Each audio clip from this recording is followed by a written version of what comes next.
guys. We just pulled the Q7 in here because we have to do the oil cooler. It's leaking a ton of oil out through there. The O-rings are just no good anymore. So we're going to remove the oil cooler and we are going to show you how to do that. And we're going to learn how to do it because we have never done it before. There's really nothing on the internet, maybe 1 or 2 videos we came across, but it was kind of hard to find. So we'll show you guys how we do it.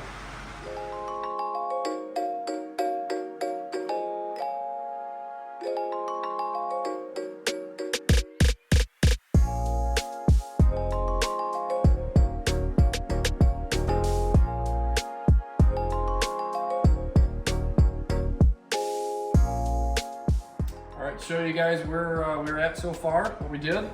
We come over into this area, we took the wheel liner out. Now what's holding the wheel liner in is underneath you here. Just all these T25 Torx and two plastic 10mm nuts. If you can find your socket, you can get those out. Or vice grip torque. So you take that out. Once that's out, you have access to the alternator in here, and in order to get the alternator out, you have to remove the tensioner. Take the tensioner out, all you gotta do is remove this, what was it, 13? Yeah, but before you do that, you gotta release tension off of the serpentine belt with a 3/8 ratchet or breaker bar. That's right, yeah, all you do is just take your ratchet, put it in there, crank down on it to get the tensioner loosened, and take the belt off like I said. Once there's no tension on this, it's forward. You can go ahead and remove your 13mm and your, do you remember what size triple square that was? Do not. Size 12, triple square. And it has to be a triple square. Yeah, don't use a regular Torx on that. You don't want to strip it out. Now that goes right up in there. It gets bolted right there. Once you get that out, you got to work on the alternator and the fans, right? No, there's two 13 bolts that are holding that alternator in. Yes. Which will be very hard to show you. We're back, the video stopped. So if you look, there's the alternator. There's a hole right there and right there. We obviously moved it all away from it already. But there's a hole there and there where the bolts go. Now when you remove this fan shroud, you're gonna need a flathead. And if you look, there's a tab right where he's touching. There.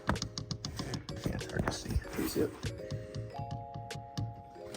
There's a tab right there. You gotta press it in and lift on the fan shroud and it pops out. There's one on each side and then you have to disconnect your electrical. Now, we're still learning, so we're gonna get this all taken apart and update you when we can figure out what we're doing. So we got the fans out of here. When removing the fans, you kind of have to finagle it a little bit, like your hoses will kind of rub against the back side of it, so it's kind of hard, but you just got to move stuff out of the way and it'll slide straight out after you get those clips undone. Now, we needed to get all this stuff taken out, and we were having a difficult time trying to record and figure it out at the same time, so we kind of just got it done. So we'll explain that to you over here. This is exactly how we took it apart. So you got your alternator and you have your coolant lines that go into the alternator. Weird, right? Water-cooled alternator. Your O-rings on here, make sure you replace those, because anytime you unhook something like this, generally the O-rings aren't going to seal that well when you put it back together. We did order new ones, and I'll grab that real quick. This is the new O-ring. Order that off of ECS Tuning. If you guys want to pull that part number. So you want to replace that, and then we'll plug that back in. The other line that comes into here from the car, that's still on the car. So, nice little spider there. So we'll just plug that back in, replace the O-ring for that hose as well. Once you take that out and you remove, did we go over this? Okay, so there's the line that goes in here from the battery. Just unhook that. It's kind of a pain. Unplug this. Remove that from the car towards where the fans were. Towards the front of the car. Towards the front of the car and down. And this is the bracket that is behind this that you bolted to. Before that, this Oh, yeah. actually goes here. And it holds in those lines. Yep, presses them in. So you got to get that out first. I don't remember what size that is. 30 or 25, T30 or 25. So then, this is the bracket that your alternator bolts to. Bolts that run through here, run through this, and this. Once you get that out, unbolt these, which looks like 1, 2, 4, 5 bolts.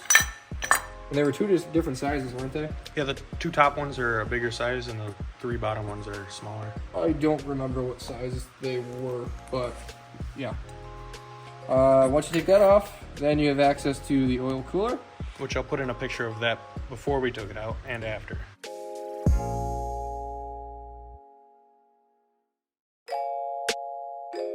Yes.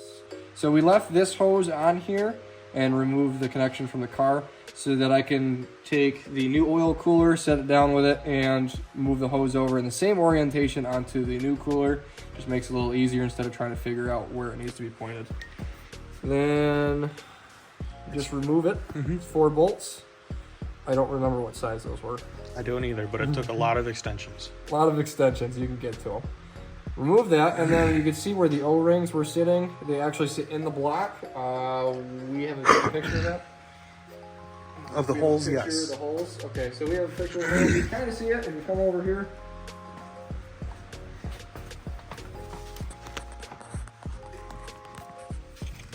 Can you see in there? Mm-hmm. Okay, so you got 1 and then 2. You can see the groove that they sit in. The O-rings for those are right here, and that's your part number. I don't know if you can see that. That's what you have to order. So we are about to put everything back together. We'll do a little time lapse of putting it back together because everybody seems to like the time lapse, the little music we play with it. So we'll do that, and then we'll do our little outro. So we'll see you guys in a little bit.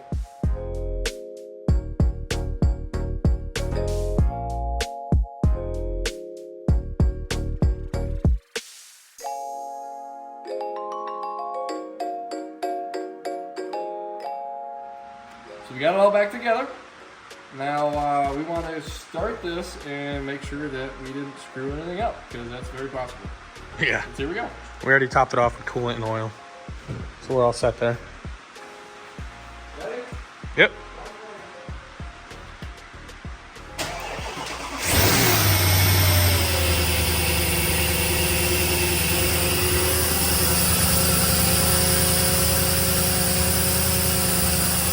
It's not leaking.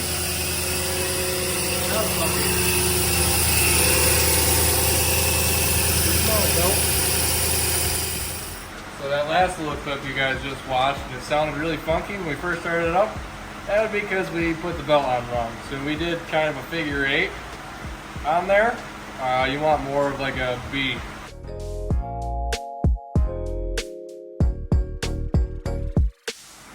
That's how you want it. So make sure you do that, otherwise the belts rub against itself.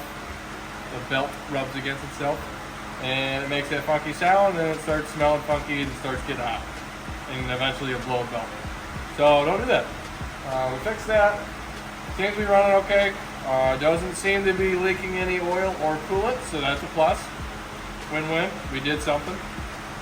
Now we're just gonna drive it down and I don't know, check it after. We'll check it tomorrow, I guess. Make sure the oil and coolant's still where it needs to be. And yeah, that's it. That's how you do it. Pretty simple. I mean, if you know what you're doing, if you've done it at least once, it wouldn't take too long. For us, I don't know, we picked in a little bit here and there to try to figure it out, but it really wasn't too complicated. I think the thing that took the longest was just trying to finagle the alternator in there. Yeah, mainly the alternator and the coolant lines for the alternator. Yeah. Other than that, it wasn't too bad compared to the other kind of stuff. I mean, replacing the injectors, I think, is a lot more involved. But, yeah, okay, so that's it. Thanks for sticking around, watching the video. We'll see you guys next time.